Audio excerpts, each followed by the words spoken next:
बरसात की काली रात थी, जिसमें बिजली की गड़गड़ाहट से जंगल और भी भयावह लग रहा था। कहा जाता है कि जो भी उस जंगल में बरसात की रात में कदम रखता है, वो कभी लौट कर नहीं आता। आज कुछ गांव वाले अपनी बैलगाड़ी लेकर बिना सच्चाई जाने उसी जंगल के रास्ते से मेले की ओर निकले हैं, लेकिन अंधेरे और बरसात के बीच उनके साथ क्या होने वाला है, ये राज सिर्फ उस जंगल की खामोशी जानती है। अरे ये क्या? ये लो, मैंने पहले ही मना किया था। मैंने कहा था कि इस रास्ते से मत जाओ। अब देखो, बारिश आने वाली है, ऊपर से ये घना जंगल। आप क्या करेंगे? अरे सजल, तू क्यों घबराता है? ये बादल बस गरज रहे हैं, बरसेंगे नहीं। इससे पहले ही हम मेले में पहुंच जाएंगे।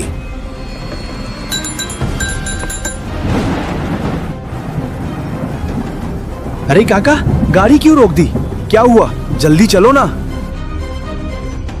अरे ठहर जा बेटा, इतनी जल्दी क्यों मचाता है? तुम सब उतरो गाड़ी से नीचे और जिस जिसको हल्का होना है यही हो लो। फिर मैं रास्ते में गाड़ी नहीं रोकूंगा। देखो, आगे घना जंगल है और रात होने वाली है। उस जंगल का रास्ता कुछ ठीक नहीं है, इसलिए हम वहां से तेजी से निकलेंगे। रास्ते में कहीं रुकेंगे नहीं। हाँ पापा, मुझे बड़ी जोरों की लगी है, चलो ना जल्दी। अरे हाँ ठीक है बेटा, चल आजा, मेरे साथ चल। सब लोग हल्का होने के लिए इधर उधर जाने लगे।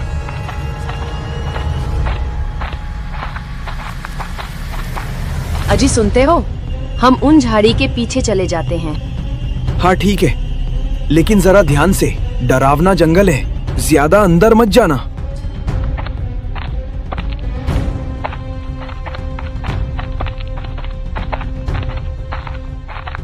कोई पेड़ के पीछे चला गया, कोई तालाब के पास, और औरतें झाड़ियों के पीछे चली गई।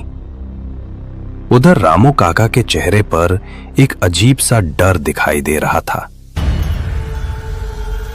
हे भगवान, ये नहीं होना चाहिए था। अगर आज बारिश आ गई तो पता नहीं क्या होगा। वो बरसात की रात मैं आज तक भूला नहीं हूं। वो रात इसी मेले से जुड़ी है।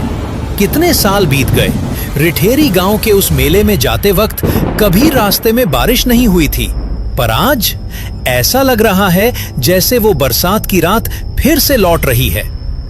नहीं, हमें जल्दी से उस जंगल को पार करना होगा।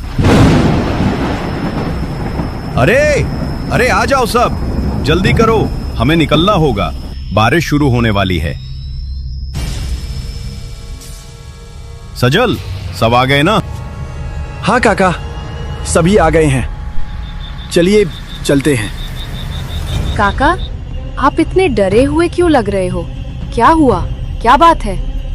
अरे कुछ ना है संदली बेटा, सब ठीक है। काका, संदली ठीक कह रही है।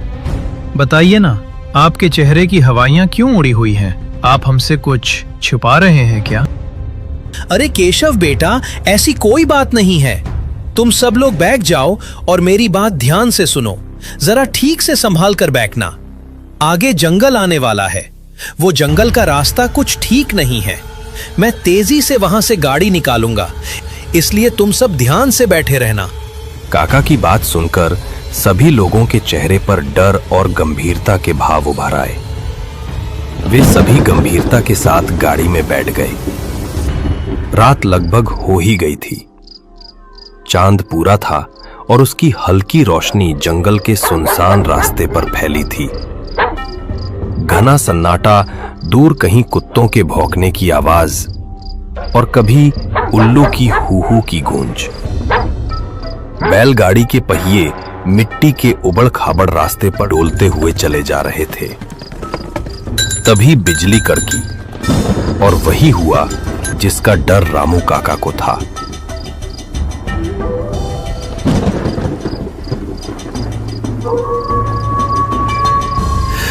अरे रे, हे भगवान, ये बरसात, ये नहीं होना चाहिए था। अब क्या होगा? हमें वापस अपने गांव लौटना होगा बेटा। अब क्या हुआ काका? गाड़ी क्यों रोक दी आपने? वापस क्यों जाना है? ये बरसात, अरे बारिश हो रही है। ये वही भयानक बरसात की रात है। इस जंगल में बरसात होना ठीक नहीं है। हम मेले में नहीं पहुंच पाएंगे। अपने गांव वापस चलते हैं। काका, बात क्या है? साफ साफ बताइए। मैंने बताया था ना कि ये जंगल का रास्ता ठीक नहीं है। पर काका, हर साल तो हम इसी रास्ते से जाते हैं। फिर इस बार ऐसी क्या बात है जो आप डर रहे हैं? हाँ सजल, पर इस बार बात कुछ अलग है। ये बरसात, इस जंगल में बरसात की रात में जाना खतरनाक होता है। ऐसी बरसात की रात में यहाँ कई छलावे घूमते हैं। बारिश की रात में इस जंगल में जो प्रवेश करता है वो वापस नहीं जाता। ऐसी ही एक बरसात की रात कई साल पहले आई थी, जब हमारे गांव के कुछ लोग इसी जंगल से होकर मेले में जा रहे थे, लेकिन आज तक कोई भी लौटकर वापस नहीं आया। अब क्या होगा काका? तेज बारिश हो रही है और यहाँ कोई बस्ती भी नहीं है। काका, आगे कब्रिस्तान है। मुझे तो डर लग रहा है। अब क्या होगा? क्या हम नहीं बचेंगे? घबरा मत बेटी, मैं कुछ सोचता हूँ। हमें वापस जाना होगा। अभी हम जंगल के उस इलाके से दूर हैं जहाँ छलावा होता है। शायद हम बच सकते हैं। चलो वापस चलते हैं। मैं गाड़ी घुमाता हूँ। काका की बात सुनकर सभी लोग घबरा गए और बैलगाड़ी में एक सन्नाटा छा गया। रामू काका ने गाड़ी वापस अपने गांव की तरफ मोड़ ली, लेकिन ये क्या, जैसे ही वे थोड़ी दूर चले, बैल ठिठक कर रुक गए और गाड़ी के पहिए जाम हो गए। काका, क्या हुआ? अब गाड़ी क्यों रोक लिया आपने? बेटा, सामने तो देखो। सभी लोग सामने का नजारा देखकर चौंक गए। सामने कुछ बड़े बड़े पेड़ टूटे हुए पड़े थे, जिन्होंने रास्ते को पूरी तरह से बंद कर दिया था। सभी गाड़ी से नीचे उतर गए। काका, अब क्या करें? हम सब मिलकर भी इन पेड़ों को रास्ते से नहीं हटा सकते। पता नहीं क्यों मुझे ऐसा लग रहा है कि कोई शक्ति है जो हमें वापस नहीं जाने देना चाहती। वो हमें इस जंगल में रोक रही है। काका, अब हमारा क्या होगा? हमें आज मेला देखने के लिए आना ही नहीं चाहिए था। हे भगवान, हमारी रक्षा करना। तभी जोर से बिजली कड़की और बारिश और तेज हो गई।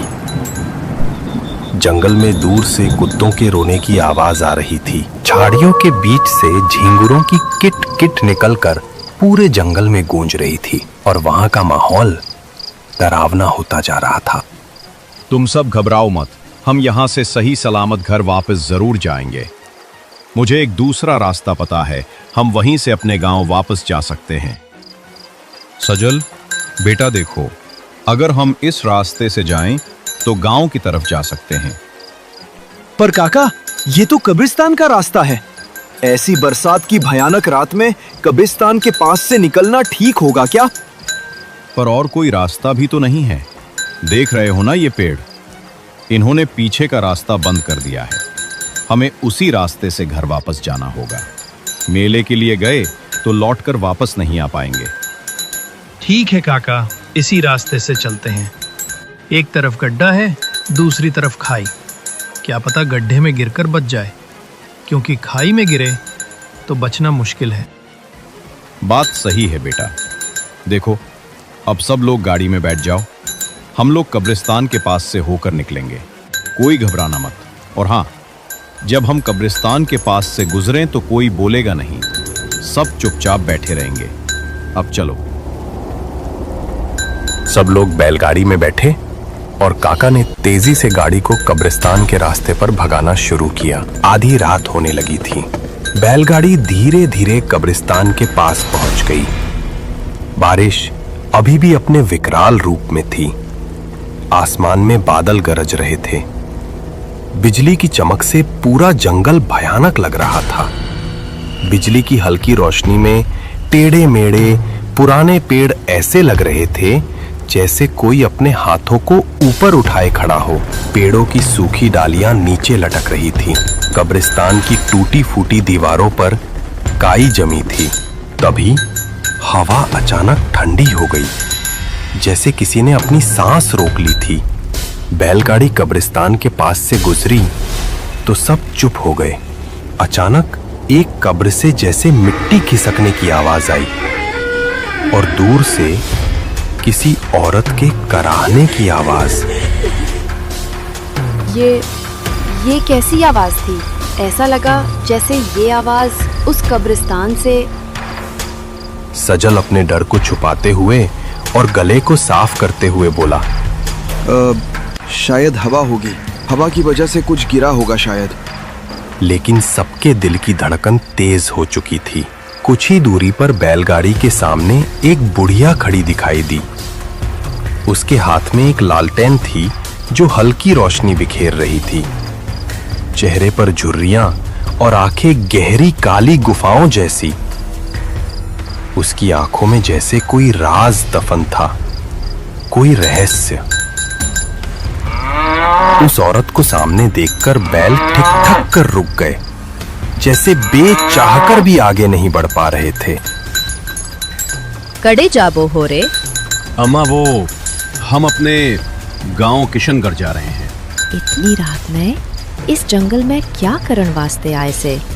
वो हम रिठेरी गांव का मेला देखने जा रहे थे, पर रास्ते में बारिश आ गई तो वापस अपने गांव जा रहे हैं।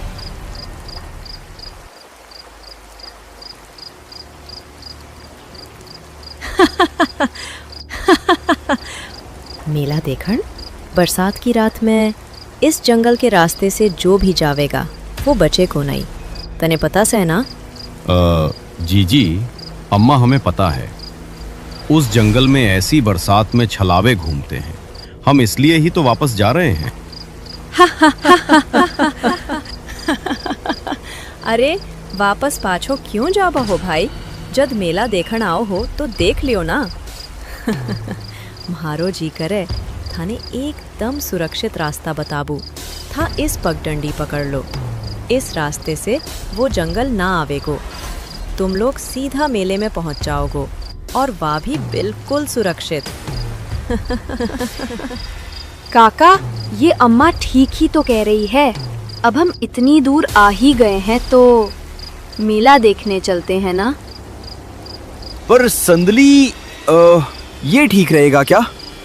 मैं तो कहता हूँ वापस चलते हैं। नहीं पापा, मुझे मेला देखना है। चलो ना, मेले में ही चलते हैं। अच्छा, ठीक है पिंकू बेटा, हम इसी पगडंडी से चलते हैं। अम्मा, आपका शुक्रिया। रामू काका अपनी गाड़ी लेकर उस पगडंडी की तरफ बढ़ गए। उस बूढ़ी औरत की आंखों में एक रहस्यमयी चमक उभर आई और होठों पर एक डरावनी हंसी। बैलगाड़ी धीरे धीरे आगे बढ़ रही थी। पगडंडी बेहद सुनसान थी। दोनों ओर घना जंगल और बीच में टेढ़ा मेढ़ा रास्ता। ऊपर से बारिश का कहर। माहौल डरावना था। रास्ते में उन्हें कई बार लगा जैसे कोई पीछे पीछे चल रहा है। कभी झाड़ियों की सरसराहट, कभी टहनियों के टूटने की आवाज। आखिरकार दूर से हल्की रोशनी और ढोल नगाड़ों की आवाज आती सुनाई दी। सब खुश हो गए, लेकिन उन्हें नहीं पता था कि मेले में उनके साथ कुछ ऐसा होने वाला है जिसकी उन्होंने कल्पना भी नहीं की थी। पापा, मेला आ गया। वाह, बड़ा मजा आएगा। मैं बहुत सारे खिलौने लूंगा। जल्दी चलो ना। मैं तो सबसे पहले एक छाता खरीदूंगी। हाँ, ये बारिश तो आज कहर ढा रही है। हम सारे भीग रहे हैं। अब छाता होगा तो बारिश से कुछ तो बचाव होगा। हाँ। सब लोग जैसे ही मेले में पहुंचे, उनके होश उड़ गए। मेले में उनके अलावा कोई नहीं था। दुकानें सजी थीं, लेकिन दुकानों पर कोई भी दुकानदार नहीं था। हर ओर चमकती लालटेन थी, पर उनका प्रकाश पीला और अजीब था। ये कैसा मेला है? ये तो, अरे यहाँ तो कोई नहीं है। ना कोई इंसान, ना भीड़ और ना कोई शोर। कहीं हम गलत जगह तो नहीं आ गए हैं? काका, ये सब क्या है? और ये देखो, इन दुकानों पर अजीब अजीब सी चीजें रखी है।